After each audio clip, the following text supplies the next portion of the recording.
Tak ahoj, já jsem Kamil, tohle je můj autoservis. Chceme tady tvořit takové projekty jako Custom Garage. Nicméně se nám dostalo první auto, kdy jsme dostali za úkol instalovat hydraulické otevírání kufru. Je to z Bavoráku, z E38, což je sedmičková řada. Do 5 se to nikdy neinstalovalo. Samozřejmě pár takových projektů už je po Evropě, ale myslím si, že asi žádná tady v Čechách. Takže jsme se rozhodli, protože to zastavíme tadyhle do toho sedanového Bavoráku. Chtěl bych pár věcí na tom jenom vysvětlit. Neměl jsem čas natáčet nějaký zdlouhavý videa, jelikož mi to čas neumožnil, ani ta hektika kolem toho. Takže vám to jenom v rychlosti tak nějak jako představím, vysvětlím, co se muselo, co se udělalo a ukážeme, jak to funguje. No. Takže tadyhle máme pant, který je hodně důležitý, protože 39 ho má delší, musela se zkrátit, musel se udělat čep, který byl na dílku té hydraulické písnice, což jsme udělali, posvařili, potom přišlo dílka provlečení tadyhle v boku na protažení celé té hydrauliky. Jo. Jsou to hadice asi 5 metrů dlouhý, který jsem z tohohle rohu přestěhovali na druhou stranu, kde je kompletna hydraulika. Je to všechno krásně schovaný, že byste to v podstatě neviděli. Jelikož do sedanu se nedávala hydraulická pumpa z 38 a je viditelně větší, tudíž jediné místo logický nám přišlo tadyhle v tom místě, kde pán má teda plyn, ale i tak jsme to dokázali vpasovat. Udělali jsme jenom decentní nějaké odlučnění, jelikož ještě uvidíme, jestli to dá se někam jinam nebo ne. Zatím je to udělané takhle, uvidíme, jak to bude v praxi a případně majitel dojede a předěláme někam jinam na nějaký lepší místo, nějaký kvalitní držák, tak, aby to odpovídalo tomu customu. Jo?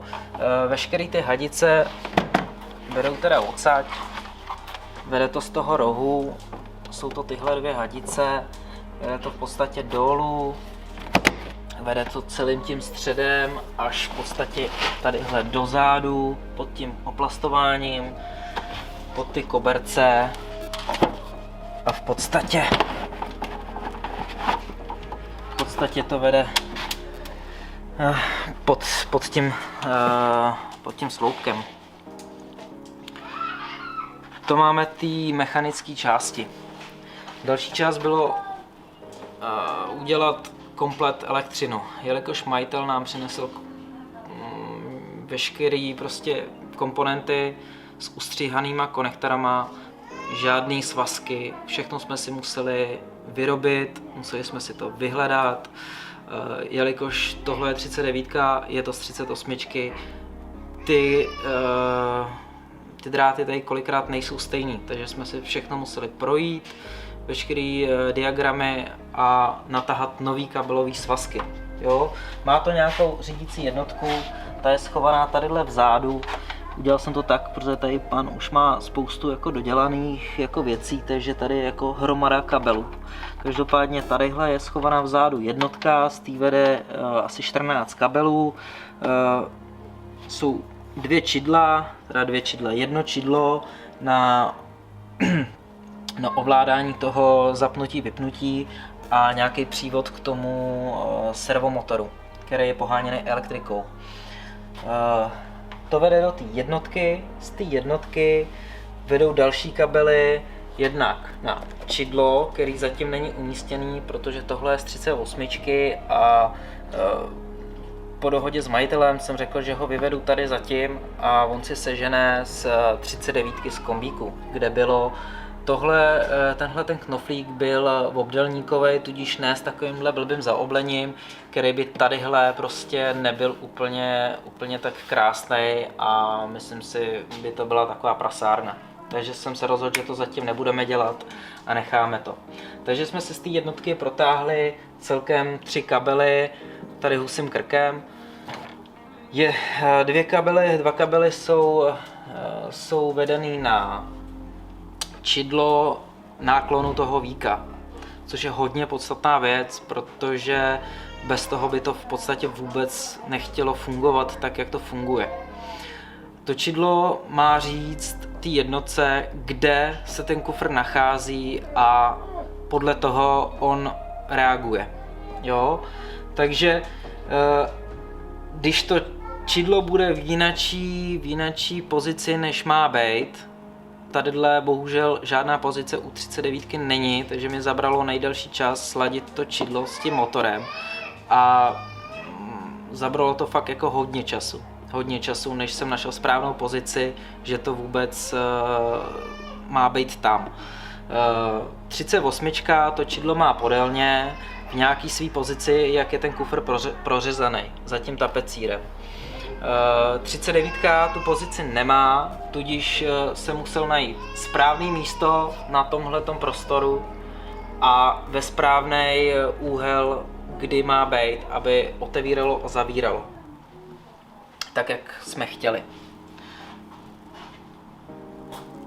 To máme 2 kabely. 3. kabel je vedený z té řídící jednotky na knoflík, což je jednoduchý. 2. kabel je uzemnění. 3. kabel na tom vypínači je osvětlení, aby nám svítila ta lampička v tom. Nic víc do toho víka se tahat nemuselo, nic extra se upravovat.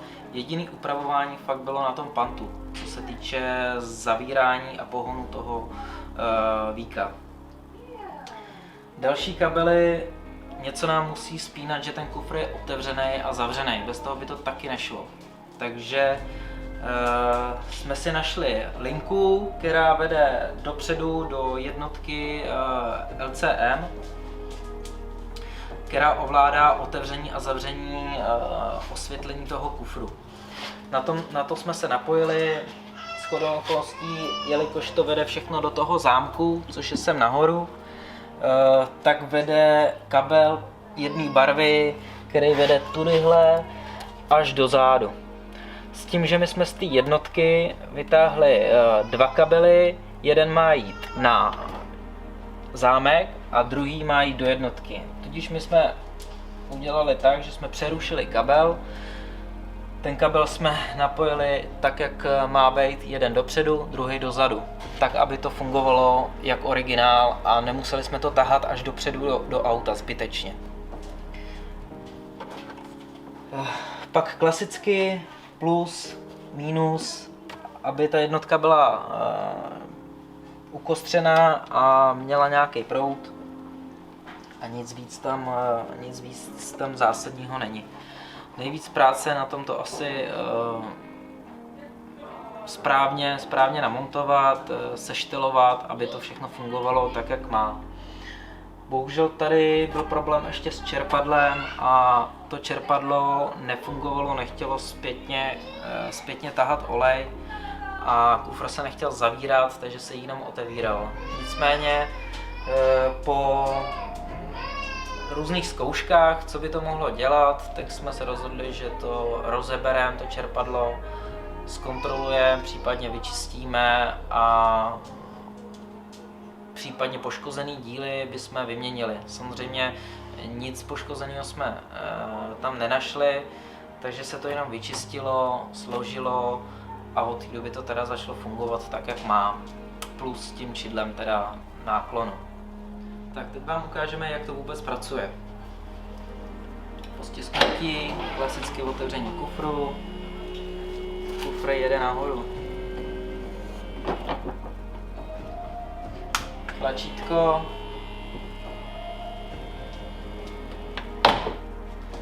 Přitom u toho konce tam ten píst povolí a tou váhou se ten kufr zabouchne, takže v podstatě už nemusíte mít to měkké dovírání, co mají E38, jak se říká soft close, anebo E39, ty to mají taky v touringu samozřejmě. Další věc, co to umí, je ovládání klíčem, jak otevření, tak otevření je běžná věc, ale to zavírání už tak běžný není. Samozřejmě tady je to v té jednotce nejspíš nakódovaný, takže po přidržení a stálého držení nám to takhle krásně zavře. Tak a budeme se těšit na další projekt.